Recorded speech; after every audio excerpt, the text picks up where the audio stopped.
Seiska TV:stä terve! Lola Odusoka on taas yksin. Uusin Seiska paljastaa, että vain muutaman kuukauden seurustelu jyväskyläläisen Jukan kanssa on päättynyt ja Jukka kertoo lehdessä miksi. Turun suunnalla pysyäksemme Seiska TV oli mukana Suomenneito-finaalissa ja seuraavassa uhkean Marja Lundin haastattelu. Toimittajana on Ilkka Janhunen. No niin, Seiska TV on täällä Naantalin kylpylässä. Olemme täällä Marja Lundin kanssa täällä Suomenneito 2002 kilpailun jälkimainingeissa. No niin, Marja, kisa on nyt sitten takana ja se oli ilmeisesti sun ensimmäinen osallistuminen tällaisiin isompiin kauneuskilpailuihin. Oliko tämä näin? Oli joo. Ja mitkä tunnelmat nyt kilpailun jälkeen? Ihan hyvä, että ei ole mitään pahaa mieltä eikä mitään sellaista. Ihan kiva, että tästä jatketaan. Tämä oli todella hyvä kokemus. Mitäs tästä viikosta jäi käteen? Että minkälainen viikko teillä oli takana tässä ennen tätä kilpailua? No meillä ei ollut onneksi niin hirveän pitkää kiertoa, että se oli vain 2 päivää periaatteessa. Sitten me 2 päivää täällä.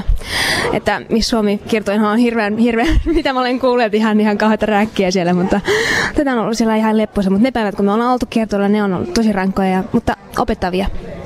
Sulla oli jotain ongelmia tuon uimapuvun kanssa tuossa, että sä sait sit ilmeisesti tämmöisen sopivan uimapuvun vasta ihan viime hetkellä. Kerro tästä jotain. No se on valitettavasti niin, että ne uikkarit, mitkä meillä on annettu, ne on B-kuppia ja mulla on D-kuppia. Valitettavasti me en saa millään niitä survottua, eikä silikonekään on, niin ne ei oikein pysy siinä.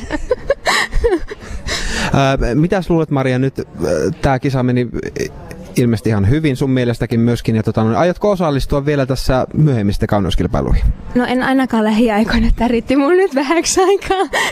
Että mä sanon, ei koskaan, ei saa sanoa koskaan, mutta nyt ei ainakaan tähän hetään, ei tarvitse lähteä minikään kisailemaan uudestaan.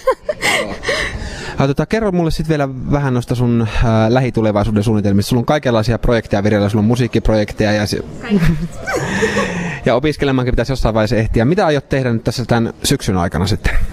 Mulla on paljon mallinkeikkaa ja paljon laulukeikkaa ja juontotöitä. Ja sitten olen lähdössä 3 viikon kuluttua Saksaan 10 päiväksi. Mutta sitten tulen taas takaisin ja jatkan työputkea. Kiitos Maria, oikein hauskaa iltaa sulle. Kiitos paljon. Ja sitten toiseen pääjuttuun ja uudelle mantereelle.